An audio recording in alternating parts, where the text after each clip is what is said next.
మాదక ద్రవ్యాల బారిన పడి యువత తమ బంగారు భవిష్యత్తును నాశనం చేసుకోవద్దని పార్వతీపురం 2వ అదనపు జిల్లా న్యాయమూర్తి శ్రీమతి ఎం మాధురి సూచించారు. డ్రగ్స్ రహిత సమాజ నిర్మాణానికి ప్రతి ఒక్కరూ పునరంకితం కావాలని ఆమె పిలుపునిచ్చారు. అంతర్జాతీయ మాదక ద్రవ్యాల వ్యతిరేక దినోత్సవాన్ని పురస్కరించుకొని మండలి న్యాయ సేవా కమిటీ ఆధ్వర్యంలో గురువారం పార్వతీపురం ప్రభుత్వ జూనియర్ కళాశాలలో ప్రత్యేక న్యాయ అవగాహన సదస్సు నిర్వహించారు. ఈ కార్యక్రమానికి ముఖ్య అతిథిగా హాజరై ఆమె మాట్లాడుతూ నేటి సమాజంలో కొందరు యువత మాదక ద్రవ్యాల బారిన పడి తమ జీవితాలను నాశనం చేసుకుంటున్నారని ఆందోళన వ్యక్తం చేశారు. మత్తు పదార్థాల వినియోగం వల్ల కలిగే శారీరక, మానసిక, సామాజిక అనర్థాలపై ప్రతి ఒక్కరూ అవగాహన కలిగి ఉండాలని సూచించారు. మాదక ద్రవ్యాల నియంత్రణ చట్టం కింద డ్రగ్స్ అక్రమ రవాణా, నిల్వ, విక్రయాలపై కఠినమైన శిక్షలు ఉన్నాయని తెలిపారు.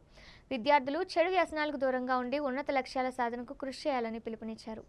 మండల న్యాయ సేవా కమిటీ ప్రతినిధులు, పోలీసు అధికారులు మాట్లాడుతూ నషా ముక్త్ భారత్ లక్ష్య సాధనకు చట్టాల అమలుతో పాటు ప్రజల్లో విస్తృత చైతన్యం అవసరమన్నారు. మాదక ద్రవ్యాల అక్రమ రవాణా, విక్రయాలపై కఠిన చర్యలు కొనసాగుతాయని హెచ్చరించారు. ఈ కార్యక్రమంలో ప్రభుత్వ జూనియర్ కళాశాల principal Shailaja, Parvathipuram town CI B Venkatrao, panel న్యాయవాది T Jogarao, eagle team SI Bhaskarrao, విద్యార్థులు, మహిళలు, ప్రజాప్రతినిధులు పాల్గొన్నారు. కార్యక్రమం అనంతరం డ్రగ్స్ నిర్మూలనకు కట్టుబడి ఉంటామని అందరూ ప్రతిజ్ఞ చేశారు. ఈ పిల్లల్ని పెడ్లర్స్గా వాడుతూ ఉంటారండి జనరల్గా. ఎందుకంటే మీ మీద కేసులు పెట్టినా బయటకు వచ్చేస్తారు తొందరగా. జనరల్గా ఏంటంటే ఈ మాదక ద్రవ్యాలకు సంబంధించిన కేసుల్లో చాలా వరకు కనీసం 6 నెలలు అయితే కానీ బెయిల్ కూడా అది ఇంకా పెంచవచ్చు కూడా, సంవత్సరం కూడా అవ్వచ్చు. అది కూడా బెయిల్ 6 నెలలు అయ్యాక కూడా వాళ్ళు ఛార్జ్షీట్లు ఇస్తే బెయిల్ ఇచ్చే అవకాశం కూడా ఉండదు. కాబట్టి పెద్దవాళ్ళు ఏం చేస్తారంటే పిల్లల్ని వాడుకుంటారు. ఇంకోటి, నేను నా ఎక్స్పీరియన్స్లో నేను చూసింది ఏంటంటే, ఎవరికో మీ ఇంట్లోనో మీ పేరెంట్స్కి వాళ్ళకి మీ పేరెంట్స్కి కూడా చెప్పాలండి. ఏమని అంటారంటే, బాబు నువ్వు వస్తే డ్రైవర్ ఎవరో ఉన్నారనుకోండి, మామూలుగా రోజుకి వాళ్ళకి వచ్చే బయట ఎంత 1000 రూపాయలు ఎంతో ఉంటుంది. కానీ నువ్వు ఇది తీసుకుని వెళ్తే ఒక్కరోజుకే నీకు 10,000 ఇస్తాము అంటారు. దానికి ఆశపడి ఏం చేస్తుంటారు వీళ్ళు, ట్రాన్స్పోర్టేషన్కి, డ్రైవింగ్కి దాన్ని అవుతారు. కానీ అది నేరం. వీళ్ళకి ఏమవుతుంది, జైల్లో మగ్గిపోవాల్సి వస్తుంది. నేను మీ గురించే కాదని మీ ఇంట్లో పేరెంట్స్ గురించి కూడా చెప్తున్నా. తెలీదు అలా అనడానికి చట్టం ఒప్పుకోదు. కాబట్టి ఎవడైనా మనకి 1000 రూపాయలు ఇవ్వాల్సిన దగ్గర 10,000 ఇస్తున్నారంటే ఏదో అనుమానం రావాలి కదండి. సో మీ పేరెంట్స్కి కూడా చెప్పండి.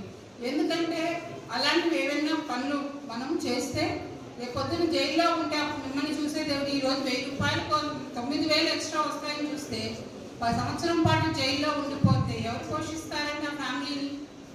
ఆ బయటకు వచ్చిన తర్వాత ఆ పిల్లలకి వాళ్ళకి ఉండే పరిస్థితి ఏంటి? ఇవన్నీ ఆలోచించాలి. ఇంకొకటండి, పిల్లలకి కూడా నేను ఇంకోటి చూశాను నా ఎక్స్పీరియన్స్లో. పిల్లలతో మాట్లాడుతూ ఉంటాం. ఆ పిల్లల దగ్గర ఏదో ఒక బండో ఏదో ఉంటుంది. వీళ్ళు ఈ ట్రాన్స్పోర్ట్ చేసేవాళ్ళు ఏమడుగుతారంటే, నువ్వు ఆ బండి తీసుకొచ్చి నాకు ఇస్తే, ఇంట్లో తల్లిదండ్రులకు కూడా చెప్పడు. వీడు ఏం చెప్తాడు, నువ్వు ఇంట్లో ఒక వెహికల్ ఏదైనా ఉంటే నువ్వు ఆ బండి నాకు ఇచ్చేయి, ఇవాళ 1 గంటకి నాకు ఇచ్చావంటావు 2,000 ఇస్తానంటాడు. వీడికి ఇంట్లో కూర్చుంటే 2,000 వస్తాయి. చిన్నపిల్లల్ని నేను హోమ్స్లో కలిసినప్పుడు, మేము జూనియర్ హోమ్స్లో వాటిలో కలిసినప్పుడు మాట్లాడిన దాన్ని బట్టి మాకు తెలిసింది. వాడు 2,000 ఇచ్చేసాడు. పేరు ఆ లెక్క నువ్వు తీసుకుని అక్కడ పెట్టేస్తే నీకు 2,000 ఇచ్చేస్తాను 1 గంటకి. వీళ్ళు ఏం చేస్తారు, వీళ్ళు అది చేస్తారు. అందుకనే అలా ఎవరు, మీరు చదువుకునే వయసు, మనం చదువుకోవాలి. ఇంకొకటి అసలు, ఎందుకంటే మనకి చాలా అట్రాక్షన్, ఏదైనా అలవాటు అనేది ఏమవుతుందంటే ఈజీగా అలవాటు అయిపోతుంది. అది మంచి అలవాట్లు కావు. మంచి అలవాట్లు కావాలంటే మనకి చాలా టైం పడుతుంది. అది అదే యోగా చేయండి అన్నా అనుకోండి, 1 రోజు చేస్తాను 2 రోజులు బతికిస్తాం. అవునా?